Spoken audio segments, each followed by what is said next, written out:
Hi, everybody. Welcome back to English 90. This is our class for Monday, the 8th of November.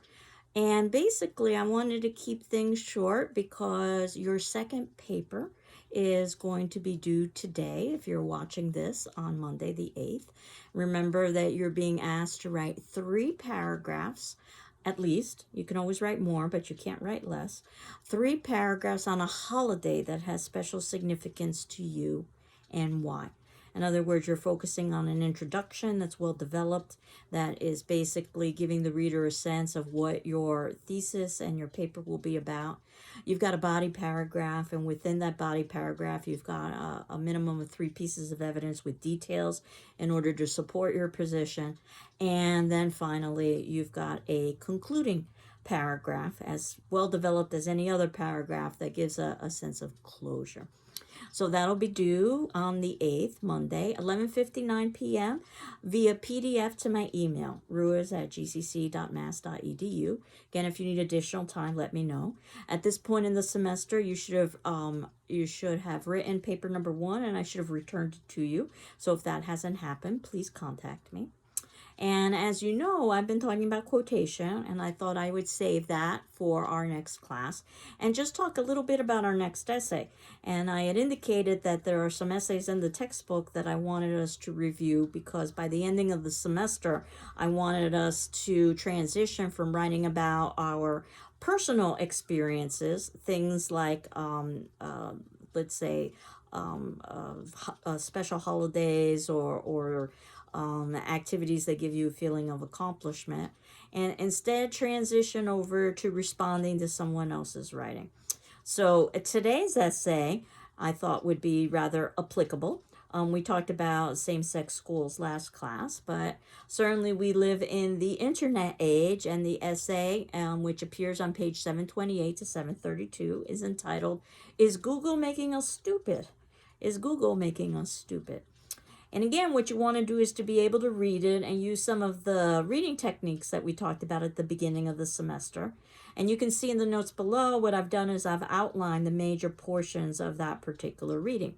And the thesis, which you might not be able to determine until you're actually done with the reading, is that the internet encourages us to skim information rather than do some real concentrated reading, the kind of reading that we were talking about at the beginning of the semester. And that this reduces our ability to think deeply and also to be able to concentrate for long periods of time. And you can see the pieces of evidence and the details that they give that lowers your ability to concentrate and to contemplate longer and denser texts, at least according to this author. Remember, this is something that reasonable people could disagree with. That it increases the skimming of information rather than the careful reading of information. That it can even change the way you think because deep reading is deep thinking. So if you're not doing deep reading, then you're not doing deep thinking. What you're doing is surface thinking because you're doing surface reading. So these are 3 pieces of evidence, but notice that we're given more, and that's usually what ends up happening when you're writing longer papers in college. That 3 is the minimum, and then after that, it's just a question of how much in depth do you want to get in terms of the topic.